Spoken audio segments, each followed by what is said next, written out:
Ya kok iso. Oh, Alhamdulillah Alasan, karep kono ya Mas, alasan. mari bercinta. yuk. Say.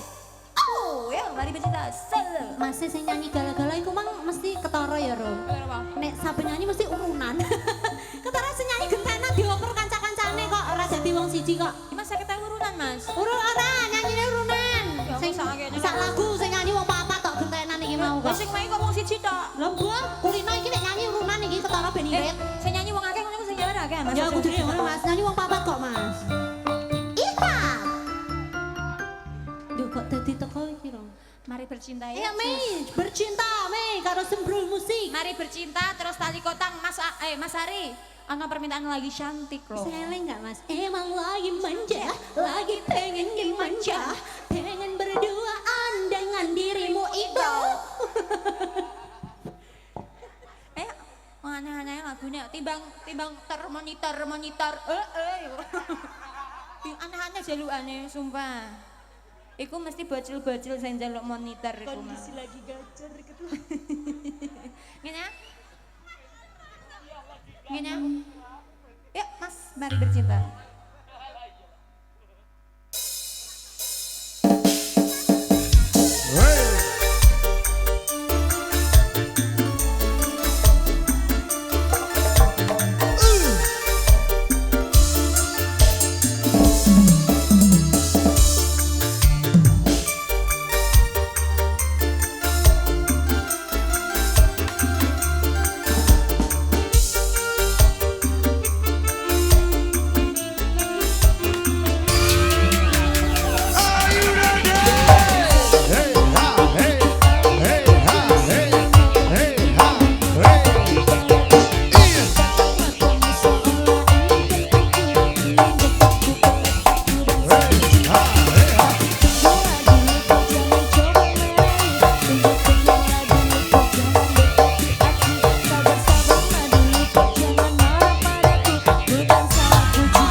Iku goyangan ndok laler ah. Ndok laler nek wis mecah dadi apa? Dadi set. Ngene-ngene goyangan. Aku gumun Rom. Apa ya? Kancaku mangan ndok laler sesasi kepungkur lagi mencret tok. Masa prosesnya sesasi Rom? Iku rahasia umum iku menang ae. Aku ndek Pak, iya aku bar mangan paru permintaan masih banyak. Pak sing nyawer kula mang lho, Pak duwite sing teles-teles mang lho, ketan mang lho, Dik. Njaluk lagu pernikahan iku piye? Pernikahan ini. Iku pernikahan dini, Cok. Pak, pernikahan apa ya, Mas? Pernikahan lagu apa? Apa, Pak? Duhai senangnya. Iku Pak, benar. Sing siji. Doa pengantin. Gak iso nek iku aku Oh, lho Pak, sida tak ora. Monggo Pak, aku mau ada omongan toh Pak. Tali kotang. Alah mutungan wong tua iku ya mutungan ngono ku senengane kok so. Aja. Lah kok malah mutang lho Pak nek sampean mutang dah. Aja mutungan go Pak ben awet ganteng ngono. Aku jual mahal. Lah tak jual murah ora payu karuan tak jual mahal Pak. Ayo ndelok wong tukaran ayo. Lah aku diarani kowe jual mahal mosok tak jual murahan Pak apike ngene kok so. Podang kuning. Nyotre Pak aku demek tanganku terus. Karo melet. Iya. Ayo Mas tali kotang Mas. Pak ada ono ya ampun, Mbak Indah kalau saya cilik lho Pak. Aku lagi 5. Nyanyi gue. Ayo lagi cantik kan lihat. Oke. Ayo okongin deh. Ayo goyangan dok laler yo. Sik. Goyangan dok laler.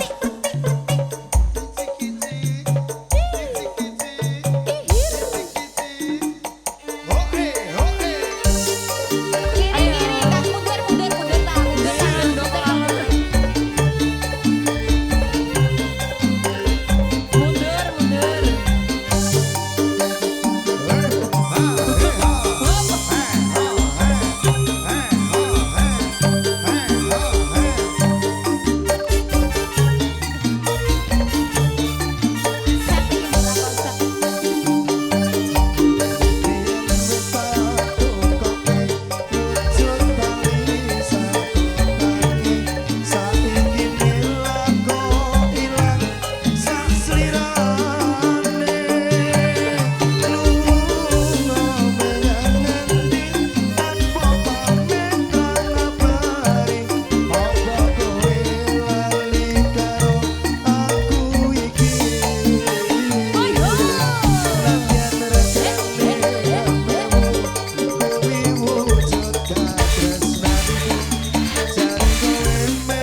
ning ngarepku jarak sak driji tok. Ora ro ngene iki tipine nang kono lho nang omahe sing gawe lho, Ci. Dipasang tipine? Iya sumpah ra iku didelok wong duwe Sing omahe. apik-apik anang. Apa wis elek-elek nek robaku ya nang gak apa-apa ya.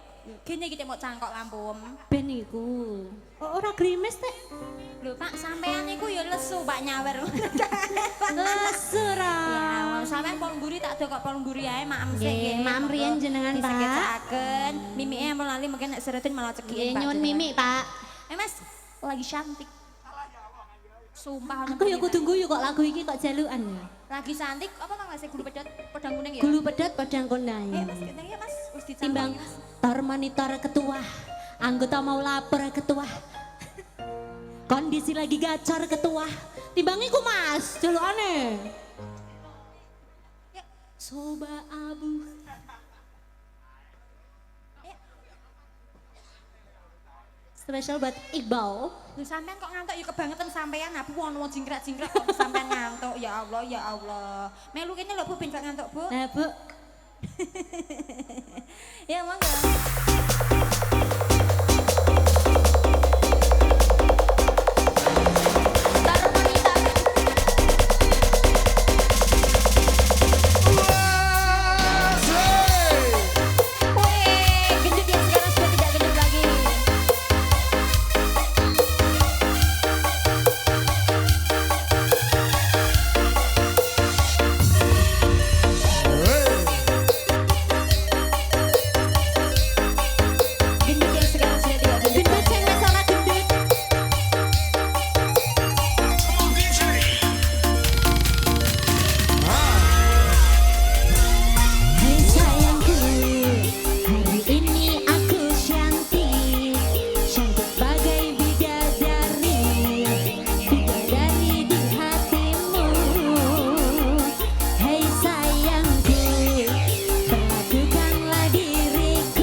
jaluk lagi satik dituruti gitu ya. Oke. Ya Mas, gulu bedot Gulu ya. bedot Mas. Engko bunyi PK. Ya Mas. Apa ya abane kok ngono ya? Nanti cicit itu ndak piye no perut no. Arjuna. Kiyowo. Oh. Ayo Mas. Mas, yo Kiyowo. Sing guyu sapa? Udin. Khairuddin Ahmed. Sing guyu apa kor? Kiyowo. Ya Mas. Iki saka ngendi kabeh iki ya Mas ya iki. Saka ndi Mas sampean Mas? Malah saka kecewa mah.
Nderek pamit Pak Sugiono, Bu Sundari matur sembah nuwun ngapunten nek wonten kirange nggih. Heeh, ya. Monggo. Ayo, Nduk. Bul, bul. Hey, ho, hey. Hey, ho, hey.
Oh, Ndara Putri Samora apa, Mas? Ayo, Mas. Ayo dolomban, Mas. Lomban, Mas.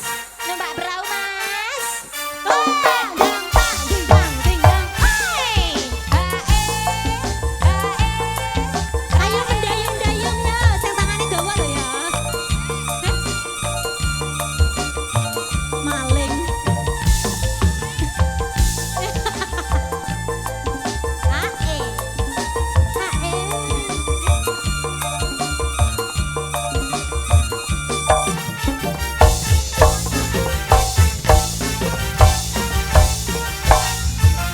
Yo kanca enggi sek gembira yo. Rocker banyune segara. Aku iya numpak perahu layar yo dina Minggu mari wisata. Ayo rocker.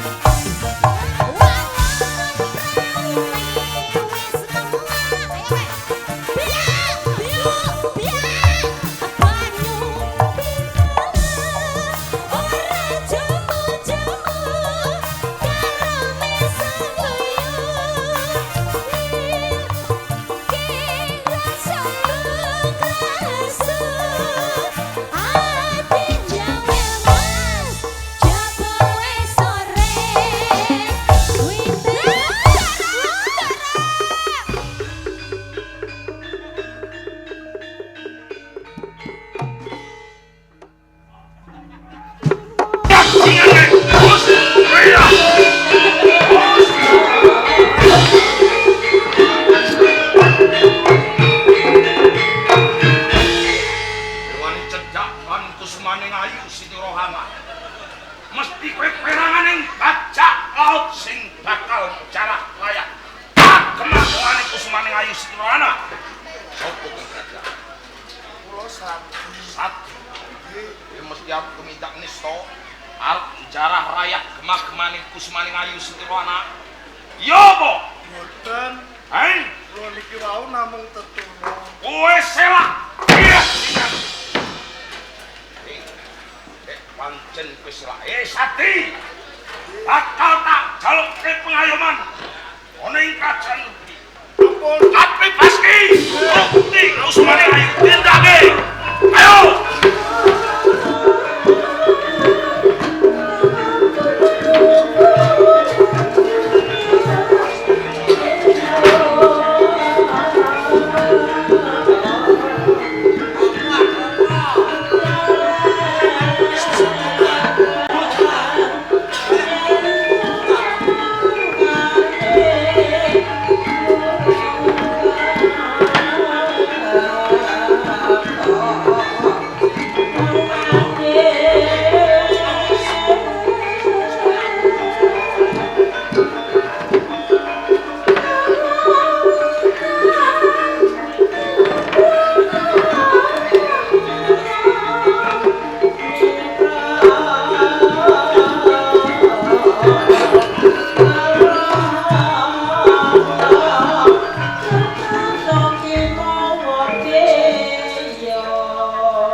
nek sekabeh para nayaka praja ana ing kasultanan lagi marsibuk ana ngersani.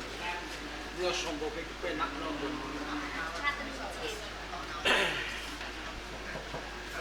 Paman Mester Salmahmud. Sang Raja. Rikala semanten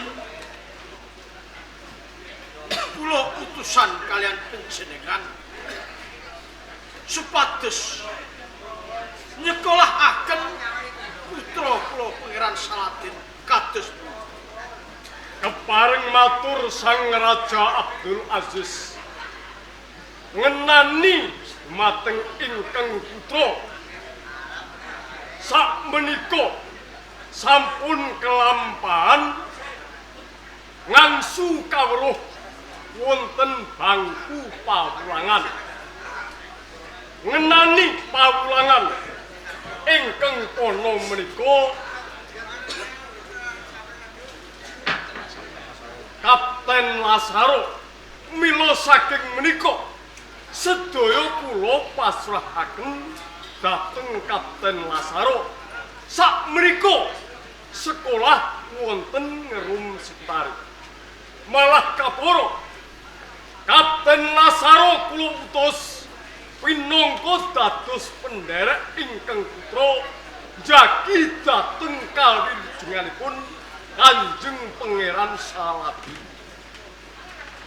Kula nelakaken gunging panuwun sanget dening sedaya punggawaning praja sampun kersa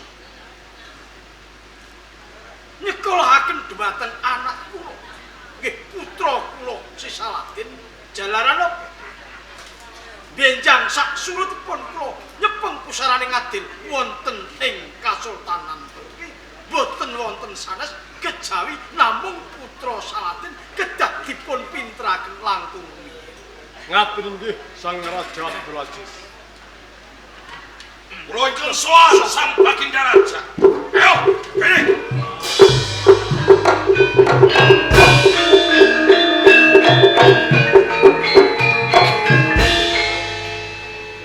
Maju.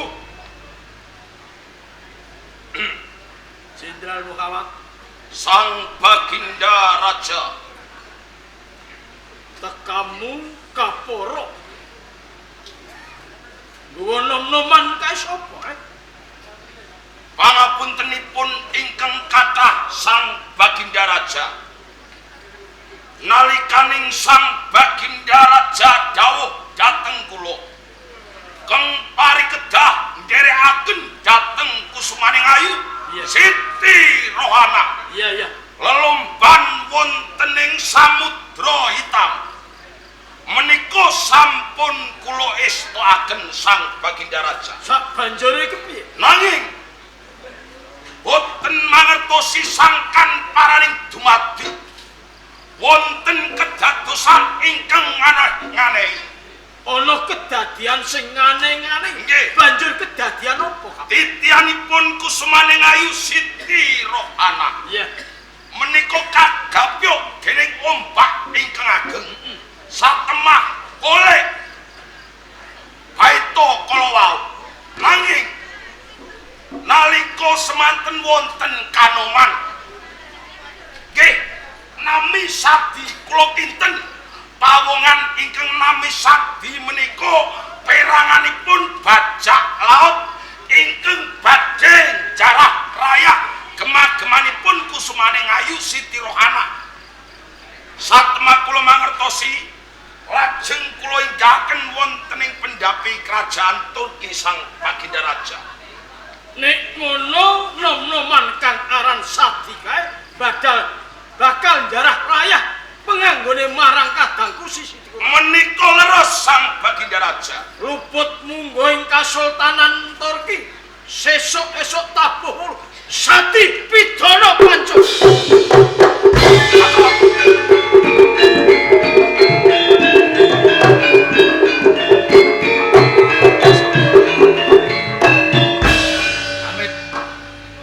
Paman Sultan kepareng semula atur. Sadi dinakwa minangka bajak laut ingkang badhe njarah rayah agemanipun Bibi Siti Rohana. Bener. Nuwun sewu. Menawi ngersa dalem Paman Sultan ingkang mutusaken pidana menika, lajeng ginanipun menapa punggawaning negara ing kerajaan Turki wonten pengadilan. Lajeng ginanipun menapa jeksa negara kadamel wonten kerajaan Turki. Pramila menawi saben-saben wonten kawula lepat panjenengan ingkang paring pidana langkung prayogi pengadilan dipun bubari mawon. Pengadilan dibubari ki terus banjur kepiye mengko pranatan ana ing Kasultanan Turki? Awet jeksa negara mboten wonten ginanipun. Ngono. Ya. Rene saben-saben ana pepeten. Saben-saben ana perkara sing mapan ana ing Kasultanan Turki. Sing bisa ngrampungi ora ana liya mung sliramu. Nah, pramila menika Mboten ateges kula menika nyorohaken damel. Ya. Pancen wonten Turki pedamelan kula Jeksa Negara. Oh ya ngono ya. Ngadili perkawis. Ya. Nuwun sewu Sang Baginda Raja. Kados pundi? Menawi dipun kaparingaken kula tak mangsuli aturipun Panglima Yusuf. Nggih, pun kersane mangsuli. Ya. Panglima Yusuf, Ana apa? mergo perkara iki wis cetha wela-wela. Yen sabi iki luput, kudune dilebokke ing pagunjaran. Terus Lho sing wenang midana niki sampean apa Jeksa Negara? Ya Jeksa Negara, Lah kok sampean metenteng arep lebokke ning pakunjaran Sadi? mergo sabi perkarane wis cetha. Lho perkarane cetha sok napa sampean ngerti perkarane?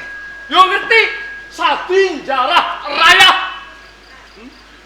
Wis wani tumindak Kandala. Iki wis cetha.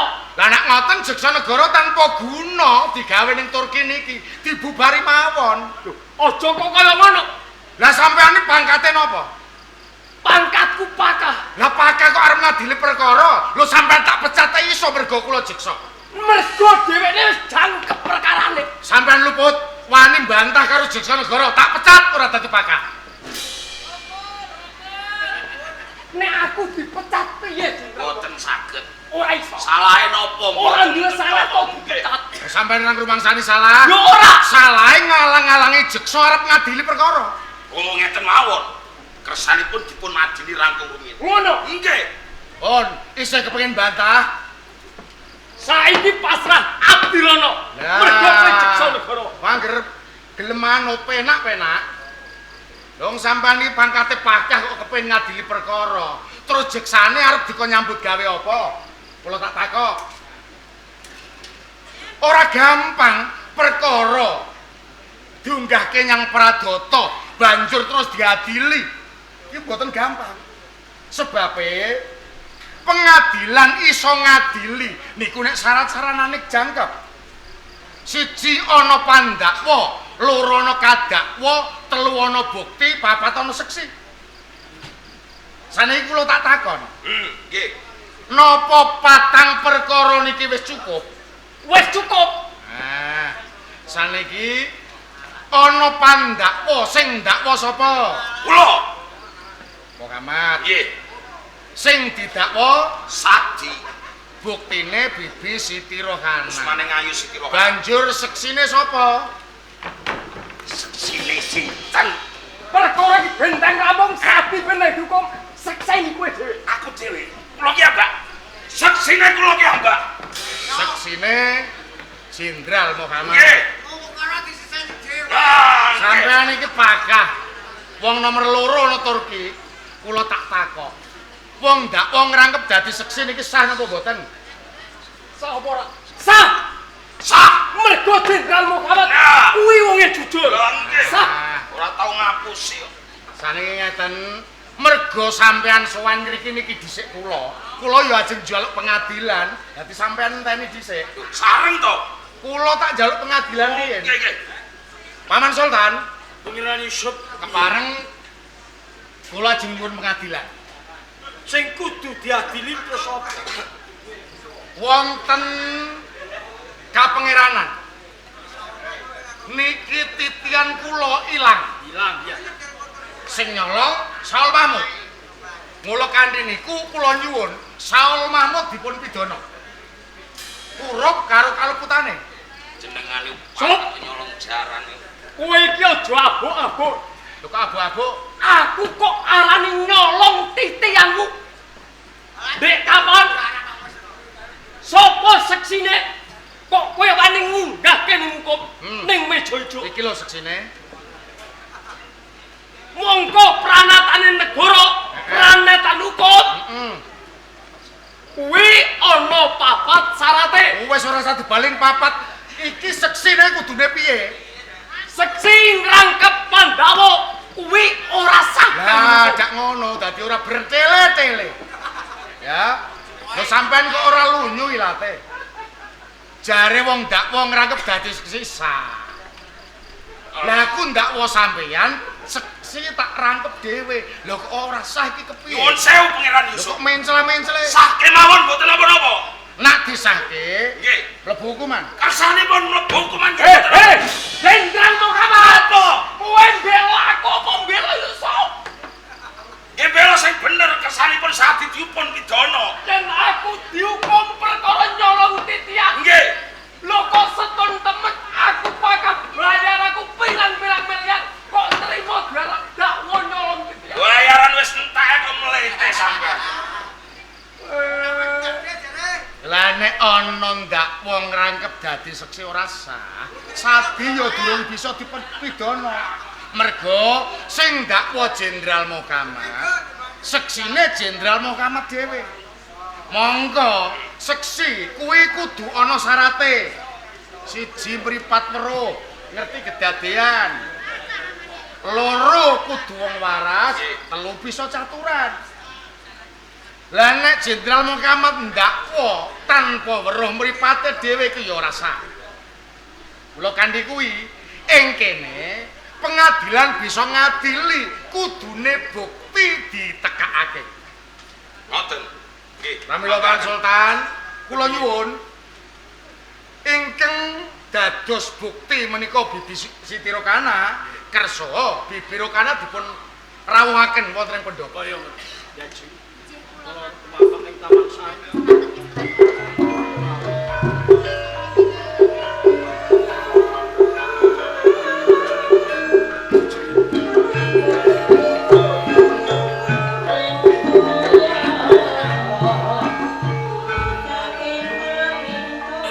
Paman Sultan, Kepiye pengen kepareng jeksa negara badhe telesih dumateng bukti. kaya ngono. Ngono.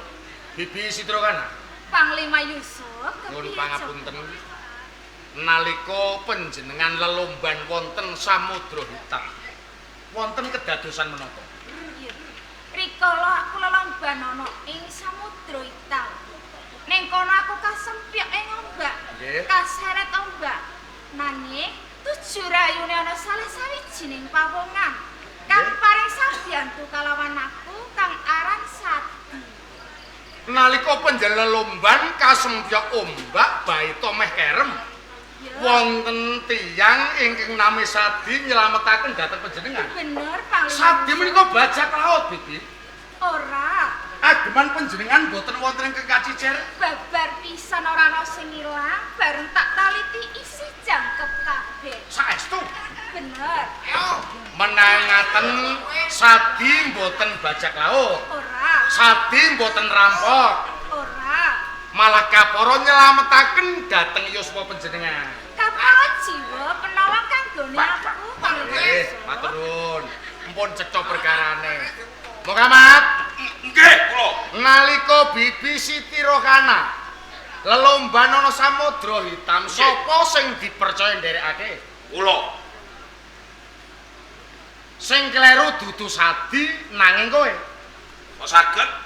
Merga kowe sing dipercaya njaga kasugengane Bibi Siti Rokana. Nggih. Ana ombak gedhe nerak baita nganti kerem. Lho kok ora nyelametke Bibi Siti Rokana, malah wong liya sing nyelametke. Jane kowe iki turu apa jaga? Kula niku nggih nyelametake kula ki ambak wong langi mboten saged kok. Kula mboten saged langi tembake kula mati.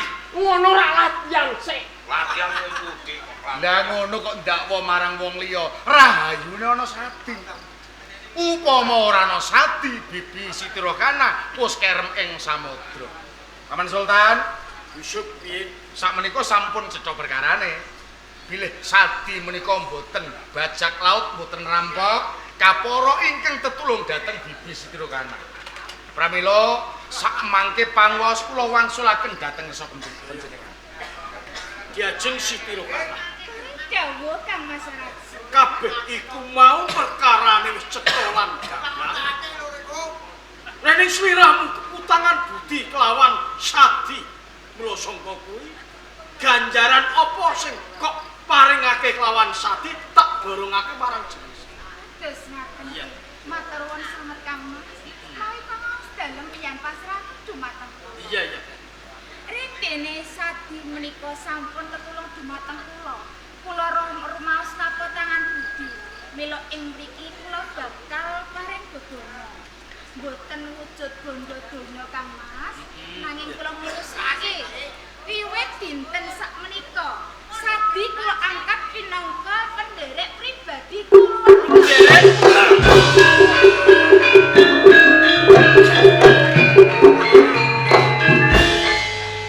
Boten namung cekak menika. Iya. Dene Sadi sampun saresmi dados penderek kula. Mila jeneng Sadi badhe kula tambahi. Iya. Kanthi jeneng Sadi Bey.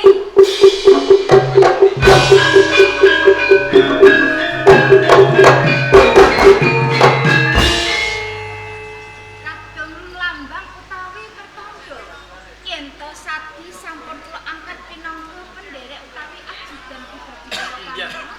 Ing mriki badhe kula paringi stempel kerajaan utawi sesupen. Kaya ngono ya, kono-kono.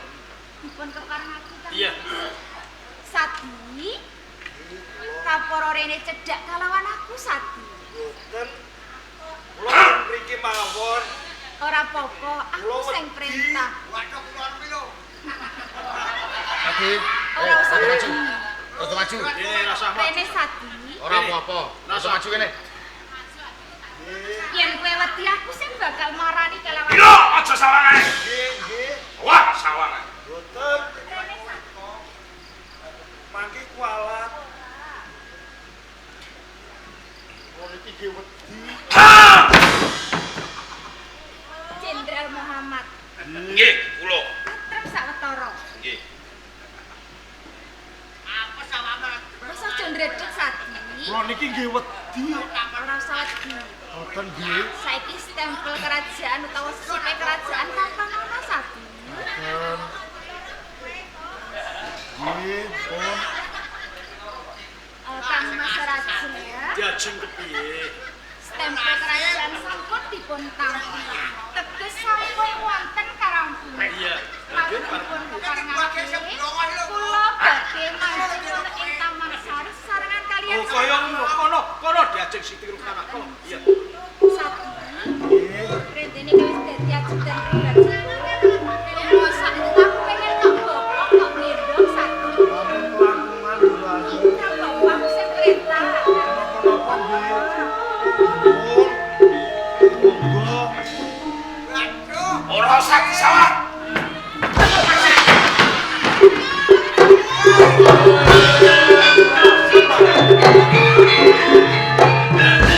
Pengiran Yusuf, Paman Sultan kados pundi? reh ning perkara iki wis rampung, pisowanan tak bubarake. Monggo kula dherekaken.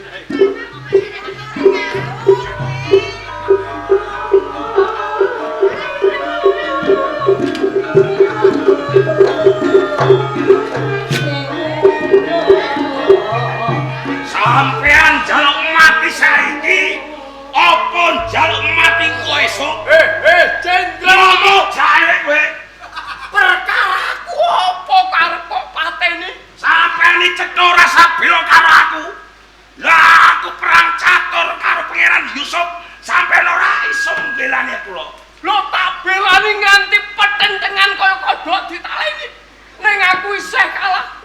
Ning aja kuwatir. Ngeten iki lho. Ora bakal lakon kowe cabar penjagamu. Lho, Sadi dados ajudan pribadi. Kusumaning ayu Siti Rohana cedhakan Sadi. Aku ora bisa cedhakan Sadi. Lan Siti Rohana. Wis ngerti. Lah wis ngerti piye? Ning carane kudune gunakno akal. Kowe duwe kanca aku iki aja kok kowe bingung. Ora Saur Mahmud kuwi pikirane 100 menungso. moe temen. Pabrike akal, godange taktik yo kuwi aku. Yo, nganggo cara ben supaya Sadi ditempar ora dadi penderek Kusumane Siti Rukana. Nganggo cara. Carane pripun? Carane ra ngene wong-wong iki ben ra krungu. Kowe tak kandhane. Nek krungu musuh dimusuh Oh, sampean. benggone krungu mesti dikandhani. Ayo, Kandhane tak kandhane lone carane. kowe ora ngarate krungu. Jajal aku diomongi apa nek roh?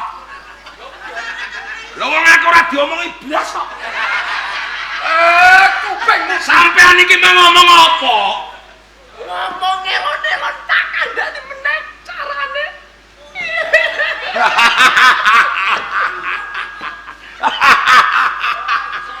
Napa niku wau? Oh, kuping mutureken iku. Sampai nurut-nurut Mengko nek aku banter-banter. sampean aja macem-macem lho. Engko wis ora tak goncakno boko kowe. Sing kudune aja macem-macem iki kowe. Lah napa? Mergo iku montorku dhewe. Lah apa-apa. Aku urip ning Galdawa ora apa-apa. Ngono? Ya, Mundak ora usah kesuwen. tak tindake. Aku sing bakal ngewangi.